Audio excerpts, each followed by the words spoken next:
Hello દોસ્તો, કેમ છો? તો સ્વાગત છે મારા નવા વ્લોગમાં. તો અત્યારે હું ફ્રેશ થઈ ગયો છું અને આજે સવારે વરસાદ પડતો હતો એટલા માટે રનિંગ કરવા પણ નથી ગયો.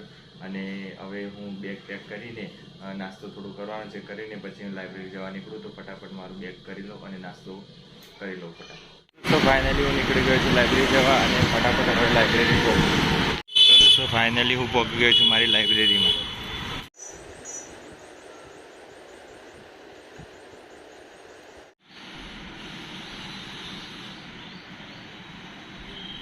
તો દોસ્તો અત્યારે વાગે છે અને હવે જઉં છું હું ઘરે, અને વરસાદ જેવું વેધર થઈ ગયું છે. ફટાફટ ઘરે જવું પડશે. જોઈ શકો છો વરસાદ જેવું એકદમ થઈ ગયું છે, ખતરનાક. તો દોસ્તો ફાઇનલી હું આવી ગયો છું લાઇબ્રેરી અને હવે 3 થી 7 હું મારું રીડિંગ કરીશ. તો દોસ્તો હું આવી ગયો છું બજાર અને આજે જીમ જવાનું હતું એટલે હું જીમ ગયો નથી અને હવે જઉં છું ઘરે અને બધું ઘરનું સામાન લેવાનું હતું તે લઈ લીધું છે અને હવે ફટાફટ જવું ઘરે અને પછી વાંચું. તો દોસ્તો ફાઇનલી હું બેસી ગયો છું સ્ટડી ટેબલ ઉપર અને આજે જીમ નથી ગયો કેમ કે આજે ઘરનું કામ હતું એટલે પછી કામ કર્યું અને બધું સામાન લાવવાનું હતું ઘરનું, એટલે પછી આવીને હવે જમીને થોડી વાર રેસ્ટ કરીને બેઠો છું હવે વાંચવા. અને આજે મારે જૈન ધર્મ અને બૌદ્ધ ધર્મ વિશે વાંચવાનું છે. દેખાડી શકું છું તમને, જૈન ધર્મ અને બૌદ્ધ ધર્મ વિશે વાંચવાનું છે. અને આગળ મેં વૈદિક યુગ અને સિંધુકીની સભ્યતાનું ચેપ્ટર હતું એ પૂરું કરી દીધું છે.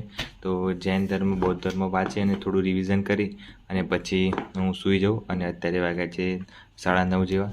તો ફટાફટ વાંચી લઉં, 11 વાગે જેટલું વાંચું અને મારું શેડ્યુલ જે છે ટાઈમ ટેબલ એ તમને બતાવીશ આજે કે કેવી રીતનું હું વાંચું છું 10-12 કલાક. તો ત્યાંથી જોજો.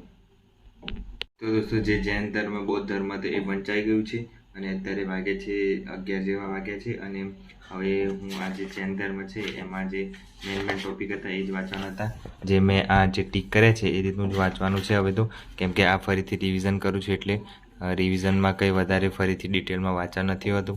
એટલે ફટાફટ વાંચી અને હવે આ ટોપિક પૂરો કરી દીધો છે. તો રિવિઝન કરવાનું બાકી રહેશે એ સવારે રિવિઝન કરી દઈશ. અને હવે ટાઈમ થઈ ગયો છે સવારે વહેલા રનિંગ કરવા જવાનું છે એટલે તો રનિંગ કરી અને પછી ચાલુ કરીશ મારું રીડિંગ કાલે.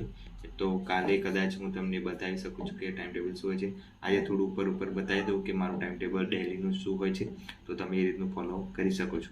તો દોસ્તો હું સવારે 4 વાગે ઉઠી જાઉં છું. 4 વાગે ઉઠી અને પછી જાઉં છું રનિંગ કરવા. રનિંગ કરીને આવીને પછી 6 વાગે જેવું ફ્રેશ થઉં છું અને 7 વાગે જેવો નાસ્તો કરી અને 8 વાગે નીકળી જાઉં છું લાઇબ્રેરી જવા.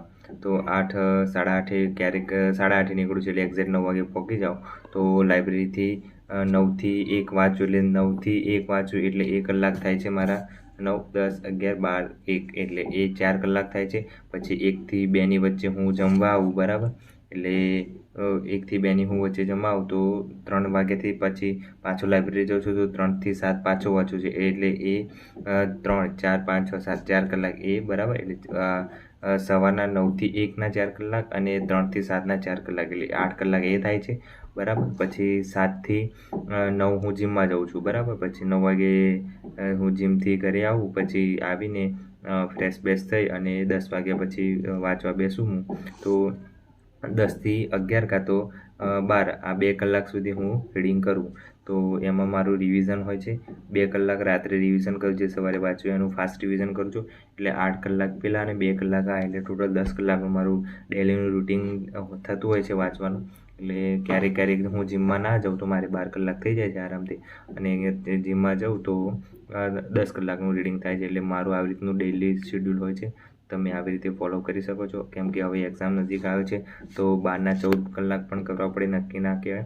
એટલે ધીરે ધીરે જ્યારે એક્ઝામ નજીક આવશે, દોડ પૂરી થઈ જાય કાં તો દોડના પહેલાં 1 મહિના જેવું બાકી હશે એક્ઝામની ડેટ નક્કી થઈ જાય અને પછી નજીક આવી ગયું એક્ઝામ ત્યારે હું કલાકો વધારી દઈશ કાં તો જીમ જવાનું બંધ કરી દઈશ. એ રીતનું કંઈક પ્લાનિંગ કરી અને ટાઈમ થઈ ગયો છે હવે સૂવાનો મારો. એટલે હવે સૂઈ જવું પડશે કેમ કે પાછી ઊંઘ ના લઈએ તો પાછી સવારે બગાવશે, વાંચવાનું ધ્યાન નહીં રહે. એટલે કંઈ બી તમારી ક્વેરી હોય તો મને મેસેજ કરી શકો છો. અને ટેલિગ્રામ પર તમે જોઈન ના થયા હોય તો થઈ જજો, કેમ કે એમાં મેં અપડેટ આપતો રહું છું. અને જે હસમુખ સાહેબે એક્ઝામ લીધી છે 2022ની કોન્સ્ટેબલની જે વિધાનવાળું પેપર છે એમાં મેં આન્સર કીવાળું અપલોડ કરી દીધું છે. તો એ ચેક કરી લેવું. એમાં આન્સર જે ટીક જવાબો હોય એ પણ કરેલા છે, એટલે ટેન્શન નહીં લેવાનું, એ જોઈ લેજો. અને ટેલિગ્રામ પર જોઈન કરી લેજો. અને કોઈ બી ક્વેરી હોય તો મને ઇન્સ્ટાગ્રામ પર મેસેજ કરી દેજો. અને મારો આ ડેલીના વ્લોગ તમને સારા લાગતા હોય તો કોમેન્ટ કરજો. અને આપણે ભરતી પૂરી થાય એ પહેલાં 1000 સબસ્ક્રાઈબર અને વોચ ટાઈમ પૂરું થઈ જાય તો સારું. એટલે થોડું સપોર્ટ કરતા રહ્યો મને. એટલે વિડીયો રિલેટેડ જે ભરતીના વિડીયો રિલેટેડ કોઈ બી ઇન્ફોર્મેશન હોય તો હું આપતો રહું છું તમને. એટલે થોડું સપોર્ટ કરો મને. એટલે ફટાફટ આપણે ભરતીના પહેલાં આપણે 1000 સબસ્ક્રાઈબર થઈ જાય તો સારું એમ. બીજું કંઈ જોઈતું નથી આપણે. અને આવી રીતની તમે સપોર્ટ કર્યો છો તો સારું છે. થેન્ક યુ, તમારા બધાનો આભાર. અને આજ માટે આટલું જ હતું. જો ચેનલ પર નવા હોય તો સબસ્ક્રાઈબ કરો અને બીજા લોકોને શેર કરો, કેમ કે સારી ઇન્ફોર્મેશન હું આપતો રહું છું. એટલે વાંધો નહીં આવે તમને. અને કોઈ બી ડાઉટ હોય તો મને મેસેજ કરી દેજો. મળીએ નવા બ્લોગમાં. Bye bye, take care.